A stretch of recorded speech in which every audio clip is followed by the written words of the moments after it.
Okay, welcome to the print and play of Grimm World. Grimm World, there was an issue with the original PDF. So instead of the PDF images, the placeholders were printed on the sheets, and then you see something like this, which is quite unfortunate. I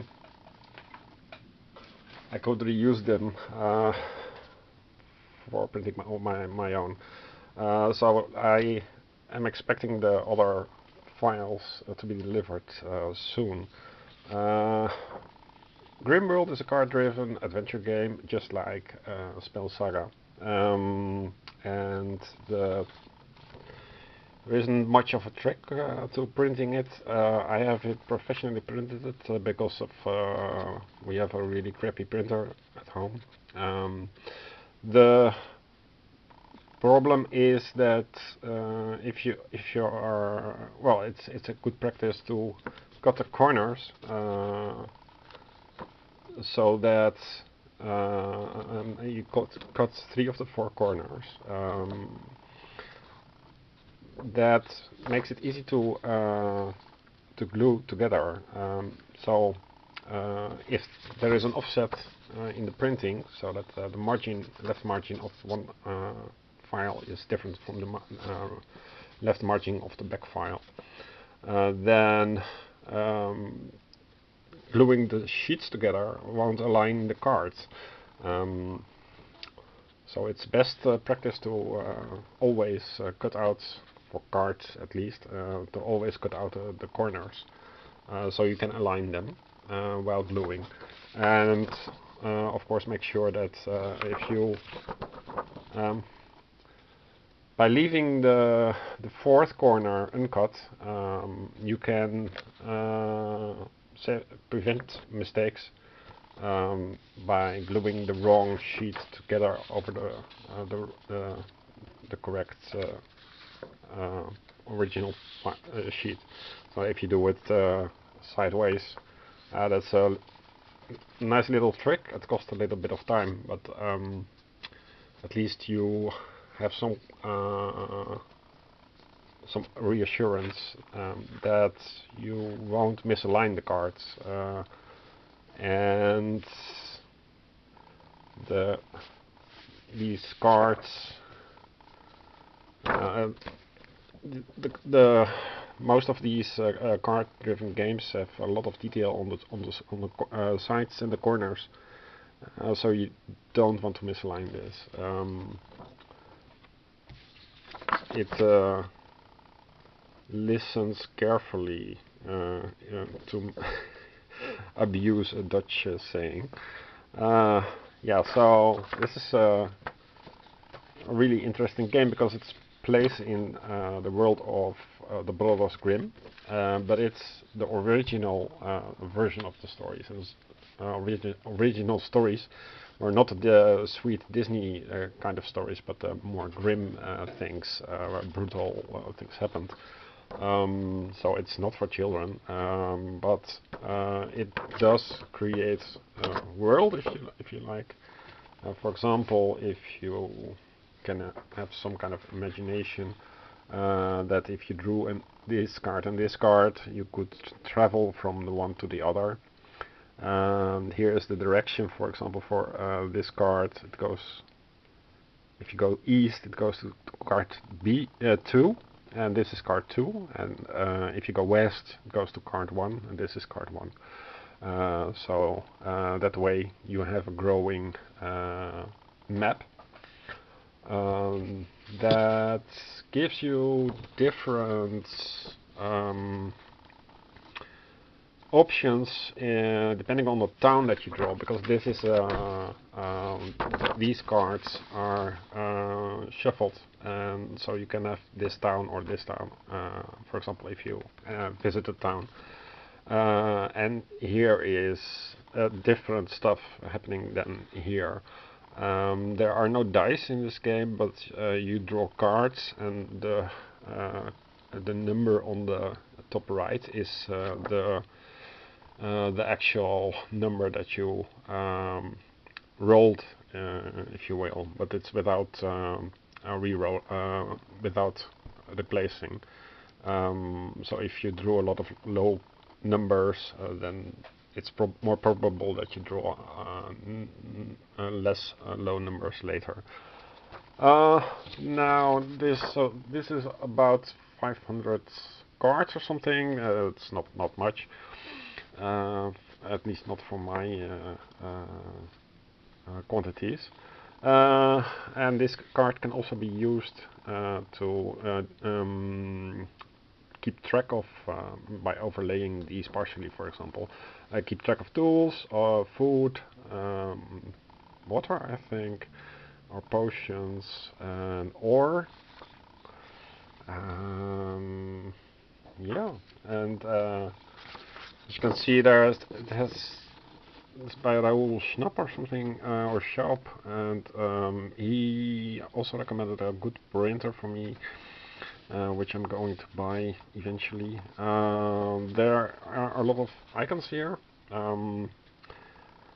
and these, if you put them upside down, they are stored like, for example, so. So this is also the reason why you want to do the three-corner trick. So this would be heavy objects that wears you down with 2, and you have some kind of damage here, and here's some other things that have effect, and so these stats are tracked this way. And there are several chapters, and this is the tryout version. There will be a PNP of the whole thing. It's being expanded upon, but these are the files that have been static for a few years, so they are no longer in development. So if you print it, you won't have the risk of having to reprint it again. So yeah, and here's also this unfortunate choice of font. I mean this is also sans serif, but which is bad if you print it. It should be in serif. But this is hard to read. But maybe you just draw a card, study it, and then move on. So let's see what we also have here.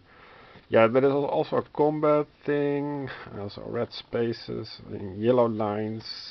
This is why you need a professional printer, because the yellow lines is in yellow and over gray, so that doesn't give much contrast. But you can read it if you have a decent printer. Yellow lines give line of sight. There's also green lines. Yeah, so they restrict the game movement during combat. And these are the yellow cards. These are quests, I think. Very simple quest. This is not a placeholder. This is the original. So how it looks like right now. And you don't need to make the cut lines here. You could, but if you have the 3 triangles, then you know the 4th, so there isn't much offset risk. These are enemies, and I was unclear, so I asked the creator, but it's also the idea that you cut this 3x3. Even though each card has 2 enemies on one side, so it's a 0-1 and a 0-2. It's a dog, and here you have the White Piper. And if you have the same thing, you have here the card number 3, the human. Yeah. And here you have the card number 4, the Fear Not. So this is how they work. 4 enemy types every card, and you draw cards according to the story. So it's never possible to encounter a human and a dog, for example, because it's the same card, and that's something that the creator took care of, so it's all fine. But that's nice little details that you don't need if you simply print a play. This is also stories, so that's, yeah, it needs a little bit of more art, but I don't know. I don't have the skills, the artistic skills to make this better. But I'm just curious for the game system. So here is a rhino. It also only has a rhino, so you can, if the story tells you to draw Y15, then you for sure have a rhino. Yeah, so it's all in the cards. There's a decent, reasonably large manual, but it's very detailed, so I don't need everything. Thinking about making a quick start sheet. There's also a save and a load system that is being